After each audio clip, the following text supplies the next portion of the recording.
those trees? I need the doctor. Are you the doctor? Yes. Do you have an appointment? You need an appointment to see the doctor. Scanning for audio.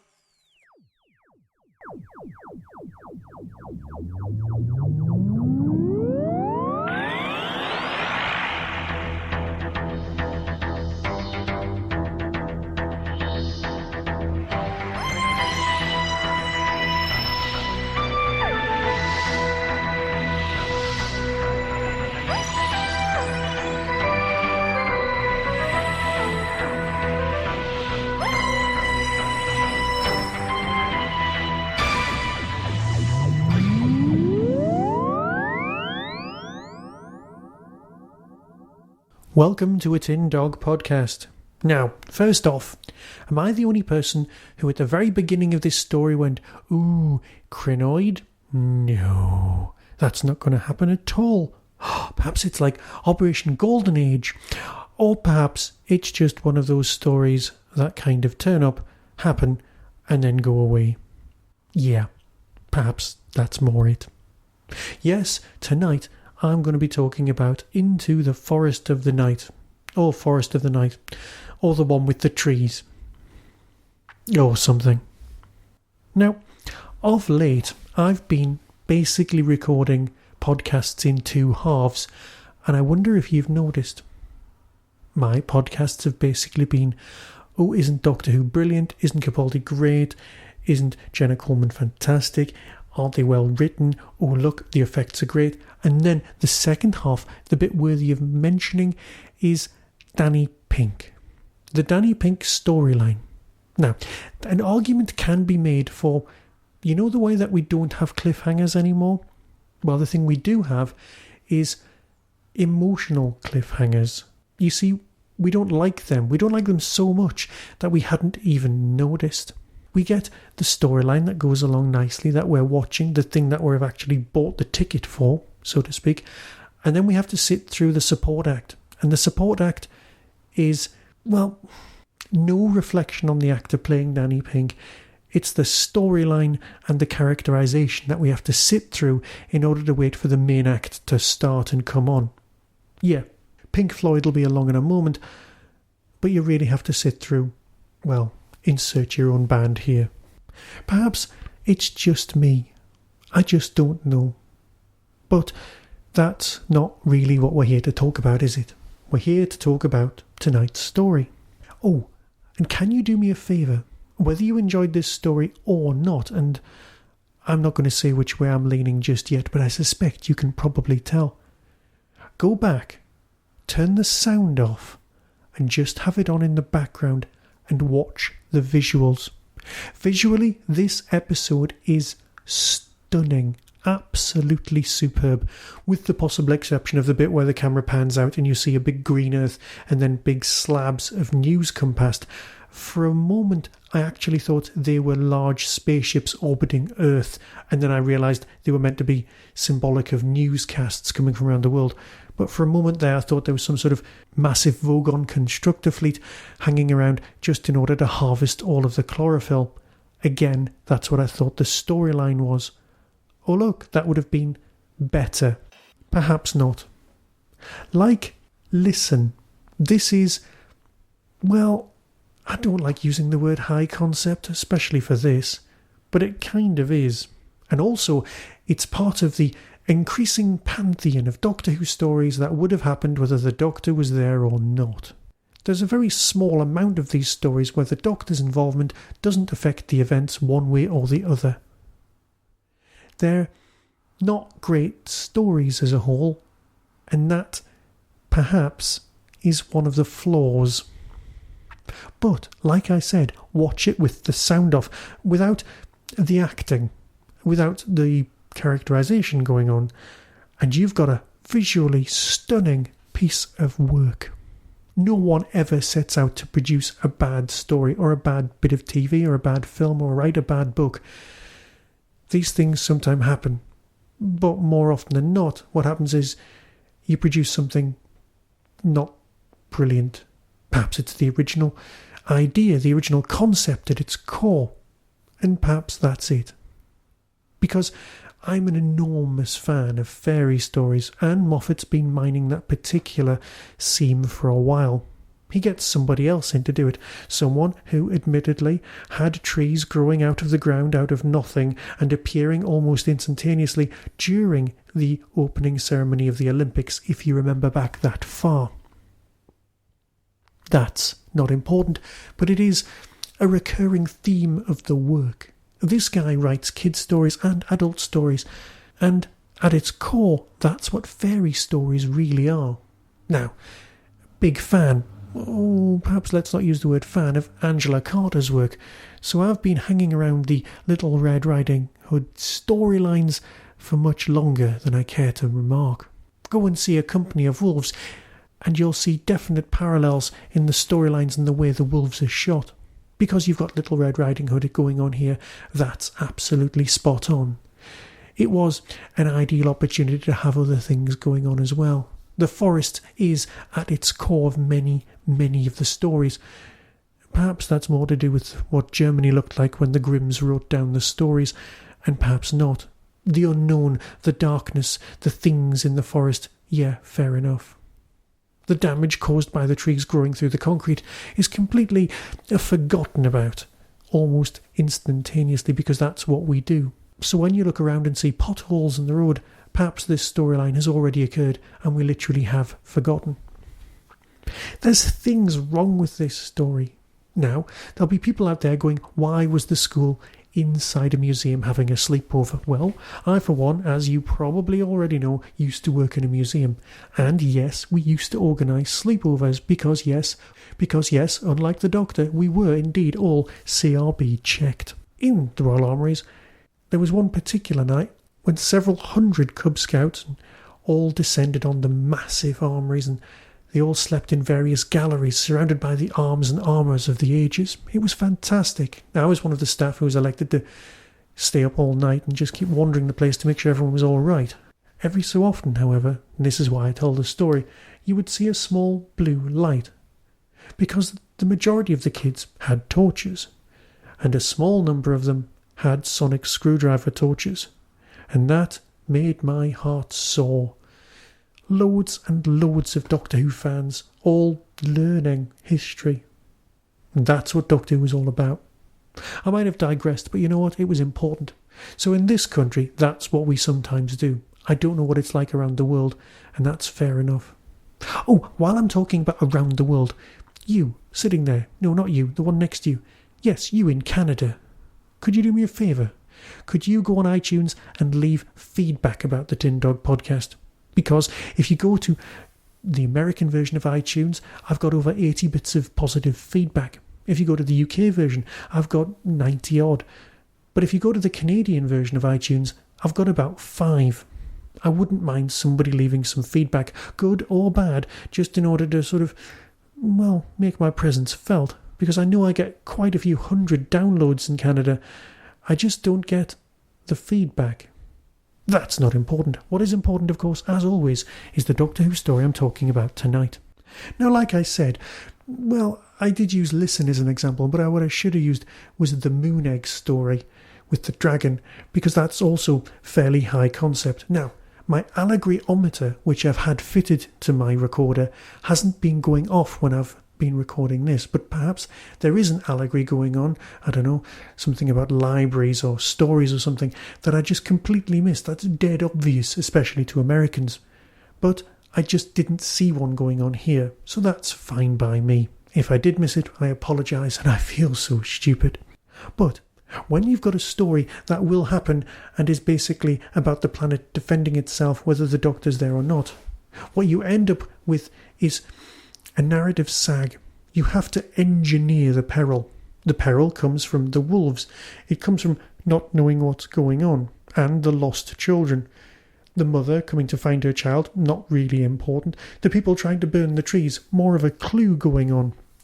All of these things were seen as the plot carried on. So the engineering of the peril came in the form of the wolves and the nicely blue-screened tiger. The bigger your screen, the more superimposed the tiger appears, so let's not go there.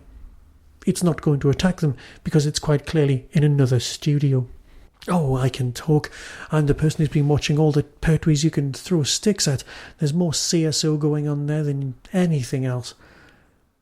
So let's let that go.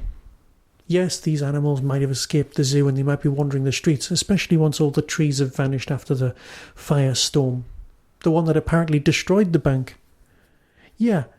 Now, this solar flare that destroyed the bank, are you sure it was a solar flare that destroyed... I wasn't thinking it was destroying the bank. I just thought it knocked out the communication and the security. I didn't think it actually destroyed the bank in that storyline. It doesn't really make sense that that happened. But it's mentioned here, so obviously it's true because the Doctor never lies. So, if you ignore the engineered peril, it just feels empty. Perhaps that's what brings us, rather sadly, to, well, the Mr. Pink subplot. Because yes, he's not going to count as a companion until he travels in the TARDIS. That's what makes things canon. That's the sort of thing us Doctor Who fans go on about. He might be a major character in the series, but until you get to travel in the blue box, you don't get counted as a companion, apparently. I'm not really buying into that, but you can see their arguments. He is, of course, an important part of the storyline. He is, of course, as far as we, the viewing public, are concerned, the reason that Clara will be leaving the Doctor, the reason that she's growing up. Except, of course, Danny Pink's writing has been less than uniform. Perhaps he's just human. But the bit at the end where he's saying, "Go home," it seemed so unthreatening when compared with his scene with the bad socks, when he's sitting on the sofa, being, as far as I'm concerned, menacing and meddling. He seemed more reasonable here. He is now officially being lied to, and, of course, he's now experienced the Doctor being just odd but getting things right in the long run. There were more talk of bad days, and the way that he now sees the universe at home is so much better. It's the equivalent of somebody who sits at home watching natural history TV going, "Yeah, that's fine by me, I've now seen all the animals." It just feels wrong. It feels that they could have written something better. Danny Pink obviously had his bad day and wanted just to stay at home and look after the kids, and perhaps, I don't know, I don't want to come across as sexist, but I know I will, perhaps her body clock's ticking so loudly that all she can see is somebody who wants to look after kids and sees that as a good thing. Perhaps I'll lose listeners for saying that. I just don't know. But then again, the character is so badly written, I literally don't know what's going on. Perhaps it's a lack of logic, perhaps it's just not thought out, or perhaps he's just acting like a human being so that it doesn't make sense. So yeah, there is no monster here. The forest grows, it protects the planet. The little girl can sense these things because her sister has vanished, and that brings us to the vanishing sister who returns. This was weird. The vanishing sister who returns was actually seen in the Next Time trailer. So that scene, if you remembered what was happening in the Next Time trailer, hadn't occurred all the way through the end, so you knew she was coming back, after some sort of weird broadcast thing. Now, homeless girls and homeless children were indeed dealt with on an exceptionally better level in the Sarah Jane Smith adventures. I'd go away and watch that instead. In fact, this is the first time that I've been watching this series of Doctor Who where I've thought, yeah, I'd much rather be watching Sarah Jane Smith adventures. And that's odd. So I wasn't particularly impressed with that storyline, but you did need a reason for the little girl to be able to see the small, glowing pixie people. And yeah, we've had trees communicating with each other because the acid rain was coming. So perhaps this is part of the talking tree agenda on some levels, and perhaps it is more to do with crinoids than I'd like to think. I'm guessing that Big Finish this week will have the 8th Doctor crinoid storyline as one of their special discs that you can buy at a reduced rate. So in that case, it's well worth popping over there and buying that. If you'd like to help the Tin Dog podcast to keep running, why not buy one of our badges, available by clicking the link or visiting eBay and typing in Tin Dog Podcast. And so before I leave, there's a couple more things left to cover. The review copy that I've seen a few times now had a warning saying that it was the unfinished business. Now, I've watched it and paid close attention. I've also paid some attention to some internet chatter. I have some theories about in what way it wasn't finished when it was sent to me, because I believe the running time is largely the same. First off, there is no next time trailer, so I have no idea whether at the end of this particular episode it actually shows you something from the last part of the series, because there are only 2 episodes left and they're all part of one story. Next time, there was also no end music. Does this mean that they've improved the music, or does that just mean they hadn't got around to putting it in? Again, it's possible. There is a monitor that the Doctor stands in front of at one point, which has nothing on it, and the Doctor is going, look at that, you can see the solar flare, and there was nothing there. So perhaps that was part of the unseen thing. But as I saw the preview copy of the one with Amy dressed as a pirate, well, that also had an edit that made no sense. And it remained in the actual episode. Which brings me to the meta bus. In the background you can see a London bus in this story. If you pause it and zoom in on this copy, and indeed on the next time trailer from last week's episode showing the same scene, you can clearly see a poster with a picture of Peter Capaldi being the Doctor. It's very small, and on standard definition it's not as clear as you would think, but this is the high-def world. This is perhaps a gift for us. So has this been removed in the actual broadcast? I just don't know. Part of me thinks it won't be, and if it hasn't been, that makes things very, very meta. So let's all get on the meta bus and talk about Missy.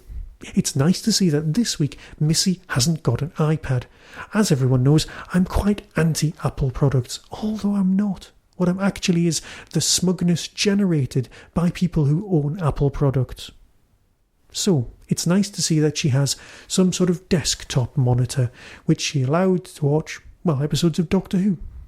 If the afterlife consists of sitting around and watching Doctor Who episodes, I'm sure a lot of people will be a lot less frightened of death. At its core, this programme, this episode, this story suffered from one major thing. It followed on directly from last week's story. Last week and the week before's story was so incredibly strong that really it had too much to live up to. The ideas and the concept and the way it was shot, the acting, including the children, were great. Just there was no monster, no threat, and if all you've got's a load of really cool concepts, it's still likely to fall flat. So I'll watch this again, of course I will, and so will you one day. But perhaps what you'll actually do is rewatch The Mummy and The Flatline. Well, you know you want to. So until next time, when I'll probably be talking about Doctor Who, be seeing you.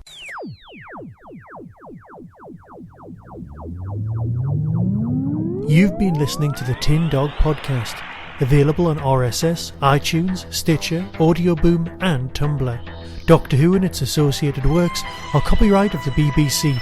No infringement is intended. You can contact the show, donate, buy merchandise or find out more about my other projects by visiting the Tin Dog Podcast homepage and clicking on the links. The Tin Dog Podcast is a founder member of the Doctor Who Podcast Alliance.